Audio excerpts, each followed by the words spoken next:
പൊന്നാനി ലോക്സഭാ മണ്ഡലത്തിലെ ഇടതുപക്ഷ സ്ഥാനാർത്ഥി KS ഹംസ തൃത്താല മണ്ഡലത്തിൽ പര്യടനം നടത്തി. രാവിലെ പരുതൂർ പഞ്ചായത്തിലെ നാടപ്പറമ്പിൽ നിന്നും പര്യടനം ആരംഭിച്ചിരുന്നു. തുടർന്ന് പട്ടിത്തറ, നാഗലശ്ശേരി, തൃത്താല, പട്ടിത്തറ മേഖലകളിൽ ജനങ്ങളെ നേരിൽ കണ്ട് വോട്ട് അഭ്യർത്ഥിച്ചു.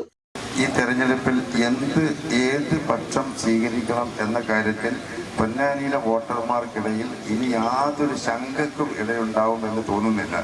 അത്രമാത്രം ഒരു കോൺക്രീറ്റ് ഡിസിഷനിലേക്ക് ജനങ്ങൾ എത്തിച്ചേർന്ന ഒരു പ്രതീതി ഗ്രാമവീഥികളിലൂടെ, നഗരപ്രാന്ത പ്രദേശങ്ങളിലൂടെ ഞങ്ങൾക്ക് ലഭ്യമാകുന്ന ഊഷ്മളമായ ഇത്തരം സ്വീകരണങ്ങൾ ഞങ്ങൾ വിളിച്ചോതുന്നുണ്ട്. അതുകൊണ്ട് തന്നെ വളരെ കൃത്യമായ ഒരു തീരുമാനമാണ് എടുത്തിട്ടുള്ളത്. കഴിഞ്ഞ 50 ആണ്ടിൽ ഉച്ചയ്ക്ക് ശേഷം തിരുമിറ്റക്കോട്, ചാലശ്ശേരി, കപ്പൂർ, ആനക്കര പഞ്ചായത്തുകളിലെ ഉൾപ്രദേശങ്ങളിലൂടെ പര്യടനം നടത്തി. ആനക്കര പഞ്ചായത്തിലെ മേലഴിയം വരെയാണ് പര്യടനം നടന്നത്.